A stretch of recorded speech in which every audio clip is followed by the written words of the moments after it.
কেউ চক্ষুদান করে থাকেন বৈধভাবে, ঠিক কাজ করেছেন, তার কোনো শাস্তি প্রাপ্য নয়। কিন্তু সেই এলাকার কিছু লোক এমন একটা পরিস্থিতি তৈরি করেন, পুলিশকে অনেক ক্ষেত্রে নিরাপত্তার স্বার্থে পরিস্থিতিটার প্ররোচনাগুলোকে থামিয়ে দেওয়ার জন্য একটু আপনাদের তথ্যগুলো দেখে নি, ওদের তথ্যগুলো দেখে নি, এই অপ্রিয় কাজটা পুলিশের ঘাড়ে চাপে।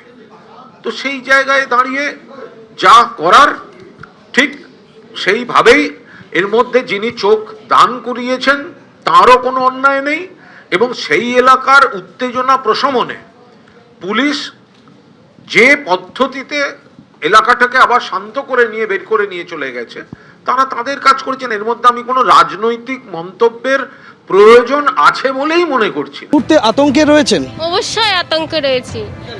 আমার ভয় লাগছে যদি আমার হাজব্যান্ডকে ওরা মেরে ফেলে দেয়। এখনো পর্যন্ত ওদের ক্ষোভ আছে যে ও বদ, ওকে মেরে ফেলতে হবে, নাহলে সমাজ ভালো থাকবে না, এরকম একটা ব্যাপার আছে।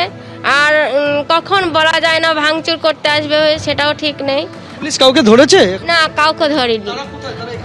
হ্যাঁ, তারা সবই এখানেই আছে। হ্যাঁ, দেখেছি। কি চাইছেন এই মুহূর্তে?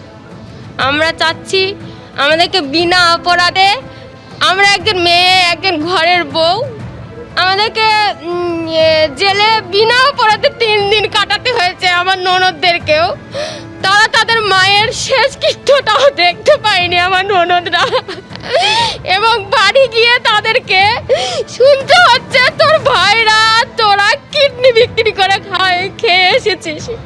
তারা সেখানেও কথা শুনতে হচ্ছে। কেন কেন এর জন্য দায়ী কে? আমি মুখ্যমন্ত্রী ম্যাম, আমি মুখ্যমন্ত্রীকে আমি জানাতে চাই যে তিনিও তো একজন মেয়ে, তাহলে আমাদের মতো মেয়েরা, আমি তার কাছে এর জন্য বিচার চাই। আমি কেন আমাদেরকে বিনা অপরাধে ওরা জেলে ভরলো? কেন, কোন অপরাধে আমরা জেলে গেলাম? কিসের অপরাধ আমাদের?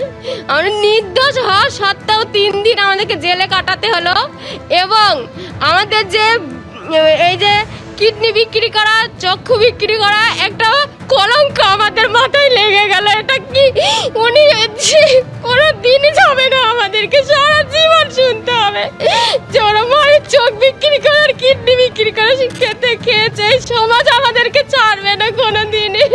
ফলে বুঝতেই পারছো যে ক্ষোভের জায়গাটা কোথায়, আশঙ্কার জায়গাটা কোথায়।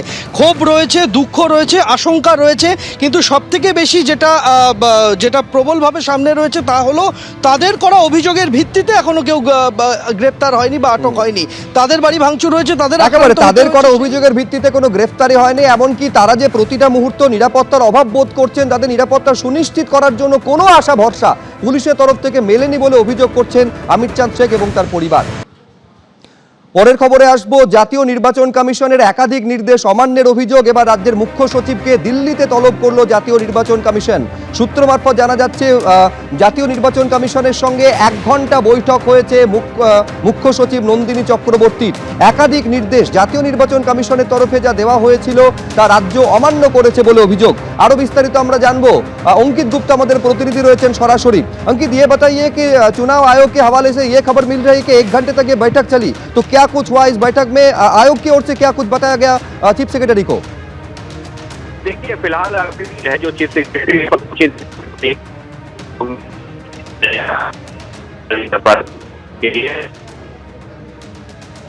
अंकित, आपकी आवाज ठीक से नहीं आ रही है, दोबारा आपसे संपर्क बना रहे हैं। अंकित गुप्ता আমাদের প্রতিনিধির সঙ্গে যোগাযোগ করার চেষ্টা করছি, কিন্তু আরেকবার আপনাদের বলবো 1 ঘন্টা মতন এই বৈঠক চলেছে বলে খবর পাওয়া যাচ্ছে জাতীয় নির্বাচন কমিশন সূত্রে।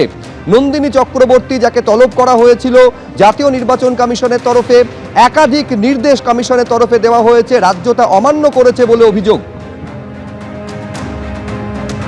এর আগে আপনারা জানেন মনোজ পন্থ যখন মুখ্য সচিব ছিলেন তখন তাকে নির্বাচন কমিশনের ফুল বেঞ্চের সামনে উপস্থিত হতে হয়েছিল। এবার নন্দিনী চক্রবর্তীকে তলব করেছে জাতীয় নির্বাচন কমিশন। দুপুর 3টের সময় তলব করা হয়েছিল। প্রায় 1 ঘন্টা নির্বাচন কমিশনের সঙ্গে বৈঠক হয়েছে মুখ্য সচিবের বলে খবর পাওয়া যাচ্ছে। এবিপি আনন্দ, এগিয়ে থাকে, এগিয়ে রাখে।